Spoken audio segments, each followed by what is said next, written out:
Come back. आज मैं आपके सामने बहुत इंपॉर्टेंट टॉपिक लेकर आया हूँ। क्रैक्स क्या होते हैं। जब आप कहीं पर भी कास्टिंग करवाते हो या फिर आप कहीं पर भी सिविल वर्क करवा रहे हो या फिर आप कहीं पर फाउंडेशन कास्टिंग करवा रहे हो या फिर आप कहीं पर पीसीसी या फिर आप एक आरसीसी स्लैब कास्टिंग करवा रहे हो, तो वहाँ पे कास्टिंग होने के बाद में हमारी कॉम्पैक्शन होने के बाद में कंक्रीट का या फिर कंक्रीट को जब हमारे कास्टिंग कंप्लीट होने के बाद में जब हमारा कंक्रीट सूख जाता है तो सूख जाने के बाद में हमारे क्रैक्स प्रोवाइड होते हैं। ये क्रैक्स क्यों प्रोवाइड होते हैं, बेसिकली आज हम इस टॉपिक के ऊपर डिस्कस करने वाले हैं। क्रैक्स जब हम फाउंडेशन का पॉलीकोर आरसीसी करवाते हैं, जो हम कंक्रीट यूज करते हैं वह हम M25 M30 का हम कंक्रीट यूज करते हैं। M होता है हमारा mix design of concrete. M हमारा मिक्स डिजाइन ऑफ कंक्रीट होता है। M25 हमारा रेशियो ऑफ प्रॉपर्टीज होती है। हमारी कंक्रीट जो हम कंक्रीट की हमारी रेशियो ऑफ प्रॉपर्टीज होती है। जैसे हम कंक्रीट हमारा हम साइड पे हम कंक्रीट हमारा साइड पे हम 3 टाइप्स का हम रेडी करते हैं। एक तो होता है हैंड मिक्सिंग, मैनुअल मिक्सिंग जिसे हम मिक्सचर बोलते हैं। मैनुअल मिक्सिंग एक होता है हमारा मिक्स डिजाइन मिक्सिंग। ये हमारा जिसे हम आरएमसी बोलते हैं, आरएमसी रेडी मिक्स कंक्रीट। जो हमारा एक प्लांट होता है प्लांट से हमारा रेडी होकर हमारा कंक्रीट आता है। और कंक्रीट हमारा रेडी होने के बाद में हम उसे साइड पे हम उसे डिस्पैच करते हैं।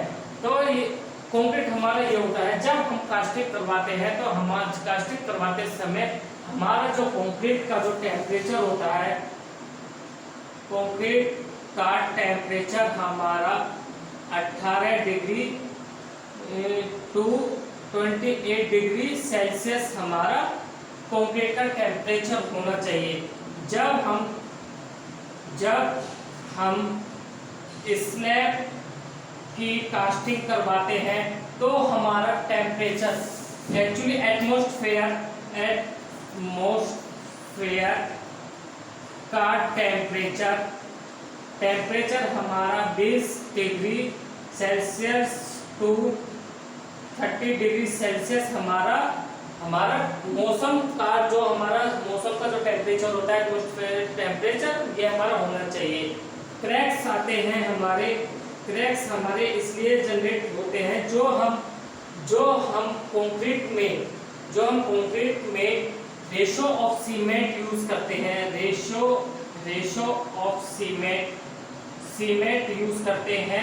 बेसिकली हमारे सीमेंट 2 टाइप्स के होते हैं। 2 types of cement OPC cement होते हैं हमारे 33, 43 और 53 ग्रेड। पीपीसी सीमेंट हमारा ग्रेड होता है। नॉर्मल हमारा सीमेंट होता है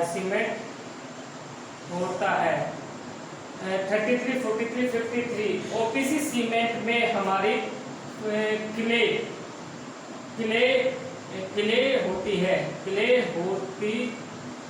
ओपीसी सीमेंट हमारी क्ले होती है। पीपीसी सीमेंट में हमारी फ्लाई ऐश ऐड होती है। फ्लाई ऐश हमारी होती है एनएचपीसी और एनएचपीसी। और जो हमारे पावर प्लांट की जो राख होती है उससे हमारा पीपीसी सीमेंट मिलकर बना होता है। दोनों को हम जब दोनों जो सीमेंट होते हैं, जिस दोनों सीमेंट को हम जब सीमेंट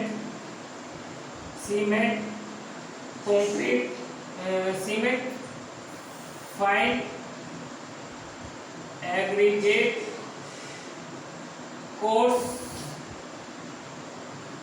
कोर्स एग्रीगेट और वाटर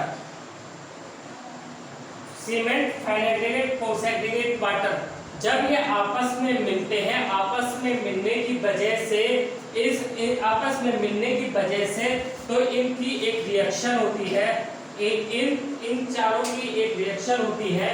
रिएक्शन होने की वजह से जो हम सीमेंट का हमारा इन चारों में रिएक्शन होती है, रिएक्शन होने की वजह से इन चारों में हमारा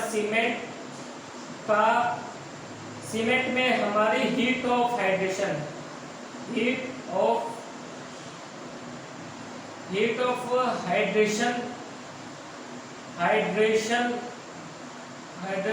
होती है। जब हमारी चारों चीजें मिलती हैं तो हमारी चारों चीजें मिलने की वजह से, चारों चीजों को जब हम आपस में मिलाते हैं तो उसमें गर्मी पैदा होती है, जिसे हम हीट ऑफ हाइड्रेशन बोलते हैं।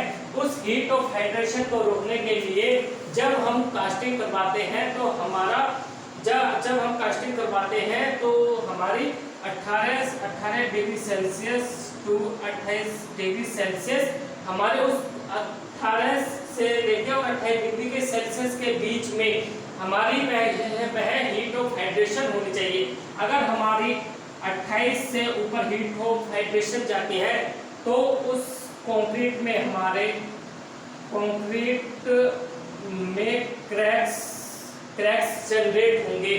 अगर हम उन क्रैक्स को नहीं रोक पाए तो वह हमारे फ्यूचर में वह हमारा वीक पार्ट हो सकता है।